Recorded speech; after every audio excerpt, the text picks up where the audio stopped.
Welcome back. Well, it's the Damning Review that was released on Saturday in the hope it would be buried by the AFL final season. Authored by the Inspector General of Emergency Management Victoria, Tony Pearce, the long-awaited review revealed the horrific performance of Victoria's ambulance system between December 2020 and May this year.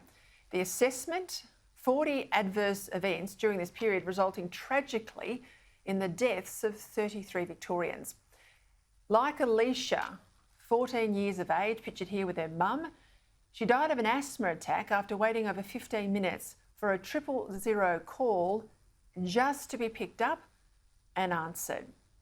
Like 52-year-old Alan, here being remembered by his mum, who died of a heart attack, waiting over half an hour for an ambulance to arrive. Now, no system's perfect. New South Wales and Queensland are also facing issues with ambulance ramping, but this isn't. People stuck in ambulances outside hospitals waiting for a bed, that's ramping.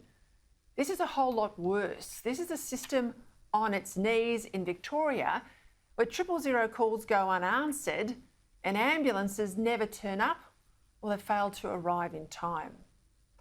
Joining me now is Victorian Shadow Emergency Services Minister, Brad Battin.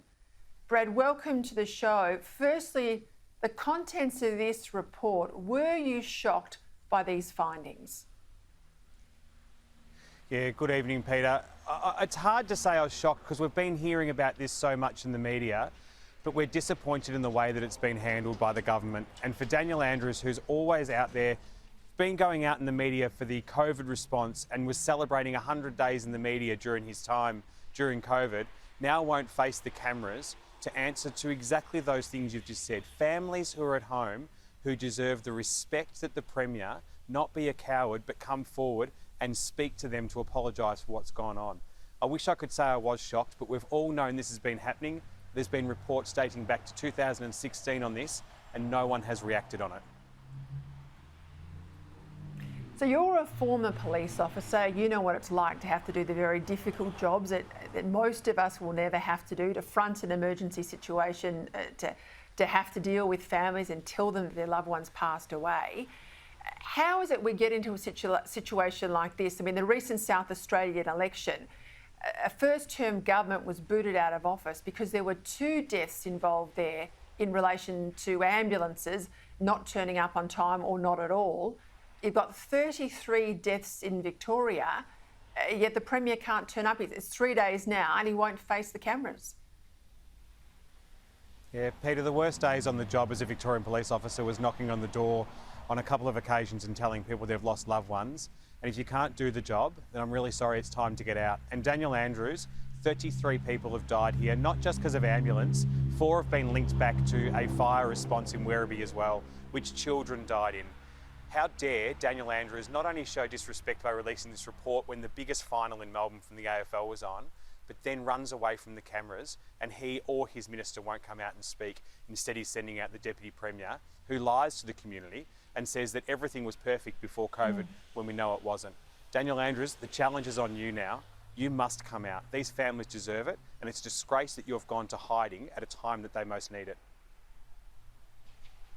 What did you make of those comments today by Peter Marshall, for those outside of Victoria, very powerful head of the Firefighters Union, scathing in his attack on the government, singled out Jacqueline Symes, she's the Emergency Services Minister, demanding that she resign. Now, fair enough, but Andrews is the one who's been the Health Minister. Jackie Symes has not long been in the portfolio. Surely that's a bit of a diversionary tactic to throw Symes under the bus in order to save the Premier. What did you think of Marshall's comments? Yeah, I don't think many would be surprised that I don't agree with Peter Marshall all that often, particularly on this occasion. Now, whilst Jacqueline Symes has shown some incompetence in relation to this and failed to fix the issues, the problem lies squarely with Daniel Andrews. And the only way to fix this is for Victorians and your viewers to remember this November that Daniel Andrews ran away from this issue. And I think that's where it hurts the most, that the Premier has run away from the issue instead of confronting it. And Peter Marshall should be coming out and saying, and joining us and saying that it's not good enough that the Premier of this state, who wants to say he's responsible for everything under the government he leads, wants to stand in front of the cameras for all the good news stories, now runs away when it's time to deliver a message of respect to those families that have lost loved ones. They need answers, they need closure, and the only way to get that, in my view now, is to change government in November here in Victoria. Well, beyond changing the government, how do you fix it, Brad Battin? You have to go and have cross-training, and you have to make sure that we haven't got people who are sitting there when it's in silos. Victoria Police who are there just to answer police calls, fire just fire, and ambulance just ambulance. We have to have a better system for cross-training that. So when we have Black Saturday, we can have more people answering fire calls. When we have asthma storm, we've got more people available to answer or triage calls that are coming in for emergencies here in Victoria. The current system is so siloed and based on 3 separate unions in there. We need to bring them into the one room and have a government that has the courage to turn around and go, industrial relations put aside, let's make sure the only focus here in this state is community safety. Until that happens, nothing will change. That's where we need to make the fixes. It's not all about money. It's not all just getting more staff. It's about improving that training so we can cross-train and ensure your call is answered when you dial 000 within 5 seconds as required by law in our state. Brad Battin, thank you for your time.